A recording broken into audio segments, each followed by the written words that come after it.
The Poetry Project is an organization that prides itself on use of poetry to teach, inspire, and build the communities that we call home. Through structured workshops, poetry slams, and open mics, we create safe spaces to share our lives and tell our stories. Since being a part of the Poetry Project, I've been able to get better, be more confident in myself. I've been able to teach workshops all over North Carolina and inspire people to join the service learning community.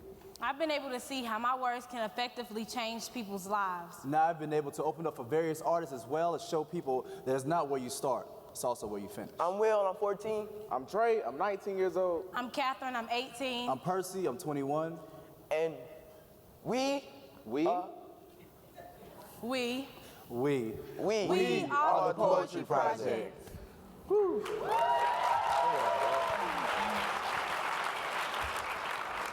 All right, National Youth Leadership Conference. Are you guys ready to hear some poetry? I need you to make some noise. They're not. Like somebody in the back is asleep. Yeah, I didn't hear anybody. Can you guys like really make some noise this time? Let's try this again. There we go. That's what I'm talking about. You know. That dedication right there. All right, well, if you guys love what you hear, please stop by our booth later on today, as well as come to our workshop Friday morning, all right? All right, one big thing that I learned being here is that we all have to listen.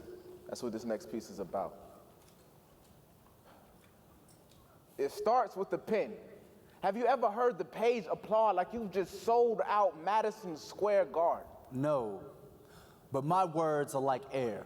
Take it upon lungs with silence, do you believe? They say that once you lose one sense, the others become stronger, so I challenge you. To count the time in between the punchline and the snap, the distance in between the ear canal and the levee that broke in his tear ducts. I challenge you to listen with your eyes, your nose, your tongue, your ears, and your hands. Let your eyes build monuments and skyscrapers as my words create space. Like the never-ending expanse of people in this audience, the most terrifying moment in my life was the first time that I walked on stage.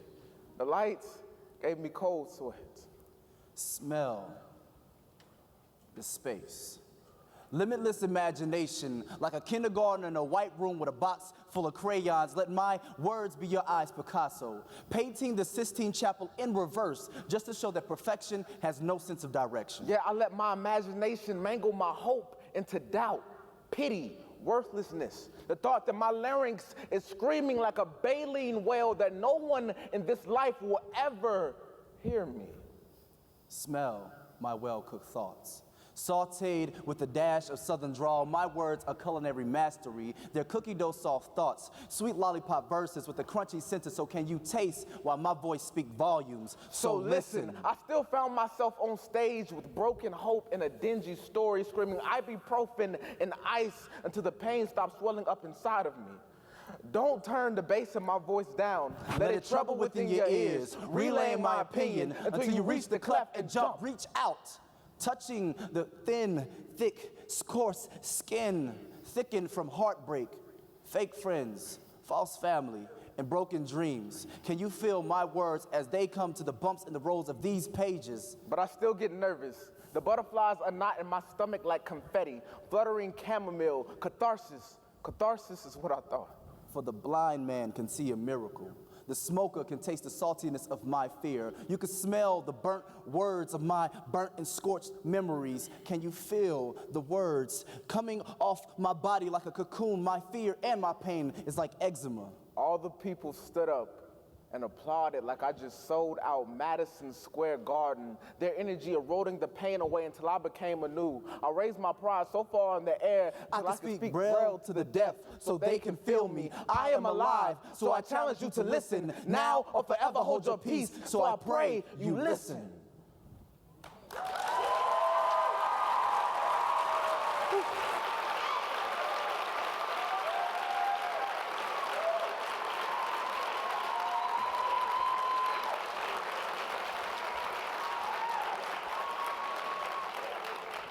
All right, so in our introduction, we had this part that said, we share our lives and tell our stories. Being a part of the Poetry Project, we really live by this. So the next poet to the stage is one of my dear friends, and she's about to share her life story with you guys. I really hope that you appreciate it.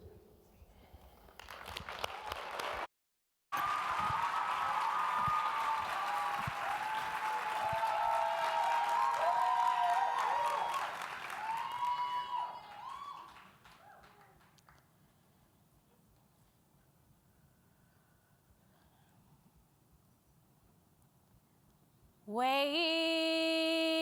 in the water. Wade in the water. Children, wade in the water. God's not gonna trouble the water. That's the way he would always sing it. And I wonder if that is what he was thinking with that 4-gauge shotgun when he told her to lay in that boiling hot water. Or he'd shoot us one by one as we walked through the door, her body caressed in that water. Maybe his intentions was only so she no longer will be troubled anymore. We rest amongst you, all 400,540 of us tossed into the system each year, but you never know that the very person sitting right next to you was even one of them. We're like chameleons, snatched from our habitat and asked to adapt, so we changed the color scheme to blend into the scene as normal. But we all know that we are being enclosed by complete strangers. I went home to complete strangers. My 3-year-old body slotted in unseen, but I could see everything. My world was about to change drastically. Those 4 men in suit turned towards me. Their eyes, holding the same emptiness as a boogeyman I feared would come out at night and get me. Those men, they grabbed me. I was leaving, and I found her eyes, and I pleaded, "Mommy, please, don't let them take me. Don't leave me." She just looked at me. Her feet, they stood still as mine shook wildly. My whole world slipped from under me, falling into open air, tumbling into absolute darkness, wondering where was next, where the heck was I landing? This is how it always went. This is how it always goes, the very second, minute, hour, day ahead. Your future marked black is undetermined. Because those men in those suits are always coming and telling you that you're leaving, but never answering the question to where are you going, another place. To describing your diary is not home. Another family to place in your photo album where you didn't belong, another mother to tape in your scrapbook right next to all the other ones, and that one out there very alive and breathing that I cry out to in the solace of the night. Tear-stained pillow over my face as I whisper and shake, "Mommy, all I want is my mommy." That is all I want. But she never comes for me. This is my story, and I'm not standing here. I'm not standing on the stage sacrificing my soulful pains for your pity. You can have it. And don't dare look at me like you're sorry, because I am not sorry. I know that it's cliche to say that this has made me, but honestly, if you've walked in my burned out shoes and been through half of what I've been through, you would know there is nothing cliche about it. This is for those chameleons out there in the audience. With your color scheme on to blend in as normal, you are not the only one. I know what it feels like to walk the surface of this earth searching for love, a feeling of deep affection, how deep it affects us when we don't get it. I understand what it feels like to be labeled a foster kid, the development of something regarded as goods, but we only feel like discarded used goods. I get it. But that label, it doesn't define you. That label doesn't define me. Wade in the water. Wade in the water. Children, wade in the water. God's not gonna trouble the water.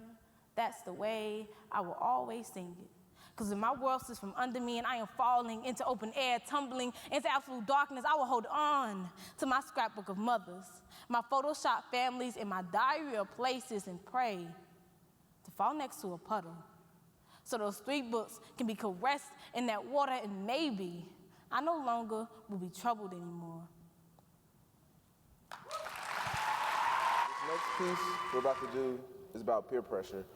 I know a lot of people don't like to admit it, but it definitely affects me in my life, and it has led me to make a lot of bad decisions I wish I had made. But I'm better now. This piece is about that.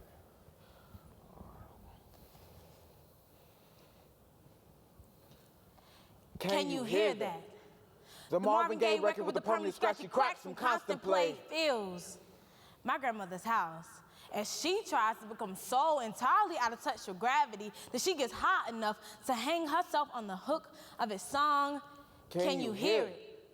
I am writing a memoir of a break the chain smoker who can't quite break bondage. I've been 6 months free. free. But it still feels like Virginia Slim is writing my future to the soundtrack, to the soundtrack, to the soundtrack of relapse. I could never stop loving her. She still takes care of broken records. She looks at me, Looks at me. but she doesn't quite see me. Her touch roams the surface of my tangible skin, but her hand, she studies it. Like a quadriplegic with all his limbs, just with no feeling, hanging there, dead, like the lyrics of that Marvin Gaye record. My dad is the type of father who uses his spit and a thumb to clean your face.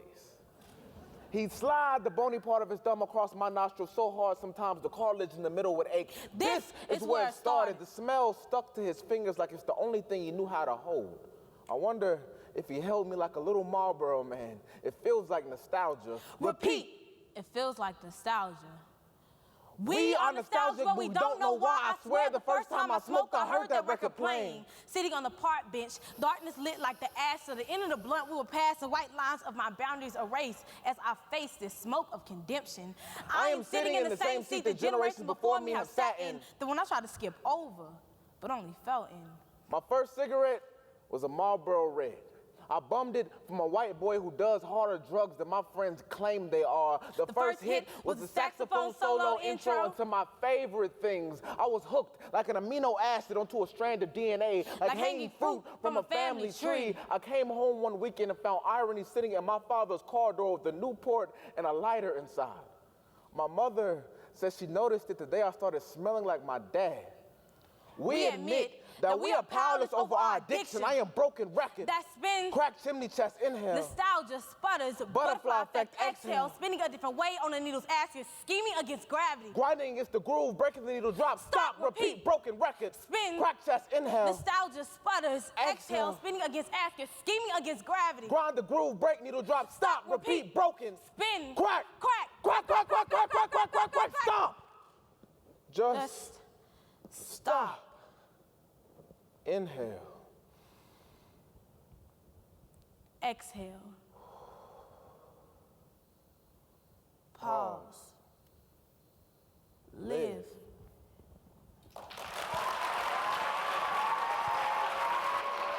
I'm from a place where most dreams are made, 1 out of a million are fulfilled. When nightmares turn to real life, so you know to kill like guns with ammunitions. You see kids starve, cause getting food every day is just another mission. You see people judge male and females as they go into transitions. I've been traveling so much, like my whole life's a war tour. Like Tupac said, we got money for war, but can't feed the poor. So need I say more? Cause I have the right to remain silent. Being silent is not right, I must be heard. Stick out them headphones or earphones so y'all can hear me out. I remember waking up every Saturday mornings just to watch PBS Kids sprout. Cause that's where most of my imagination is from. But as my height continued to grow, my age continued to increase. My eyes continued to observe. That's when my imagination started to decrease. Cause it wasn't mama's innocent little boy anymore. My mind was being attacked with things that create sores. Sores that are open at the bone, making it hard to heal. That's how stubborn we are. But then I heard a voice say, speak for yourself. But that's how ignorant they are, for not accepting the truth. They prefer telling lies in a soundproof booth. But you can't be mad. At least accomplish the goal of being rappers. I'm from a place where most fathers are never a factor. Brothers who don't even know their own brothers, and on every application under who's in your household. This is written. Me, myself, and my mother. That's why I thank God for my parents, even though not together. I once thought everything would have been okay if we lived in the suburbs. But you see, there's always pros and cons in which that we have. Because I wouldn't be a writer, I wouldn't be a poet. But in gang signs and slangs, I wouldn't even know it. I wouldn't even know them. Sorry, it's how I speak. Look at me funny, but you see, all the correctors come easily to me. I was born in a place where lion can relate to, and it's hot throughout the year. But I'm from a place where Wu-Tang came out of, and it's cold throughout the winter. I wasn't used to the weather, so it started to give me splinters. I was being judged, because what I ate was never ever their dinner. It laid me as an L, what they never knew that my name started with a W, and it stands for winner. I'm from a place where it's called hood, but nobody acts neighborly. When new aunts, uncles, and cousins are coming to exist, but you never knew your family. New jails need to be built, that's what the government cuts down our family trees. Does anyone else feel sorry for us youngins that witnessing this catastrophe? I'm trying to grow up to be a legend. Johnny Appleseed. Where I'm from, if your skills aren't qualified, you're just another slice of cheese. Your environment's how you make it. Negativity's how you take it. So my ask, where are you from? Well, thanks for asking, Will. We're from North Carolina, and this next piece is dedicated to a story that we heard in our state that we thought was monumental, and we wanted to share with you. So I hope you listen. It's cold here, and where here is, I don't exactly know. I can't shake this freezing cold off my skin. Bright lights flash before her eyes as drops of liquid accumulates upon her face. Fear, the taste of fear, brushes across her taste buds as sweat like cologne permeates her existence. She's stuck in between conscious and unconsciousness, between a dream and reality, from what she thinks is a dream, but it's really reality, the nightmare of what really happened, and slipping into her subconsciousness, playing off her lips as she whispers. Broken dreams, shattered by the limbs now limp future. The foreshadowing of her future ebbs away, drowned by the silence of nearby witnesses, the water engulfing her existence. You see, her grandmother sits across the hospital room, trying to block out her cries for him. She's not ready for the moment her granddaughter wakes and asks, "Where is he?" And she has to tell her, "He drowned in the bottom of the creek you slipped into," faded like bleached jeans. The mind erases. Gabriel's horn plays the tune of her life, bubbling words ingested within her chest. Blackness. The oblivion becomes her home. A hand pierces the surface of the death giver, lifting her past this false freedom for sadness. It's like quicksand. She thinks she's safe, plunging forward until she gets entangled. The muck, sucking up her entire existence as she claws at the surface. The pain is killing her. She hasn't stopped crying since the phone call. She places her hands over her eyes, trying to hold in the tears, but they still manage to leak over. Like he tried to hold her above water, but she still managed to slip under. Opening her mouth to shout out for help. Yet no words escape her lips. Fury. Fury rages upon her, the waves crashing upon her, the waves crashing heavier and heavier, drowning her within her purpose. She's not tall enough to stand. She's not strong enough to float. She can't free herself, yet she can't die. Not now. She wishes her tears could form like those rushing waters, that she could have choked on them for him, that she could have drowned in them for him, but she couldn't. And she wouldn't have done it any other way. Like how a reflex, he jumped in right after her, mustering up enough strength to hold her above water as he drowned under, those dark waters swallowing them both whole. Those merely 3 minutes meant the difference between her life and death. Even if it meant his life instead, he didn't care. Yet she questions, was she the victim of circumstance? Or is the circumstance a victim of her? Is she her brother's keeper? No, for he kept her from drowning deeper and deeper. It's funny how her lifesaver became her life savior, yet she questions God, why? And the answer, it's for. He did this for her. He did this for me. He died for her. He died for me. He lived for her. Now I will live for him. He saved her, for her to become a testimony. Now my testimony is I was his ultimate sacrifice. He was 4 days away from turning 12. Her older brother died. 4 days later, I awake and he's dead. Now I'm reborn with a new meaning to life. And on his stone, we pray. She prays. He prays. I pray. He rests in peace. Randaz Brown, age 11. Died when jumping into a North Carolina creek. To save the life of his 7-year-old sister, Samaya Brown, who had accidentally slipped into deep water. We are the Poetry Project, and we do this for you. The heroes who sacrifice their lives every day to serve others. You are monumental.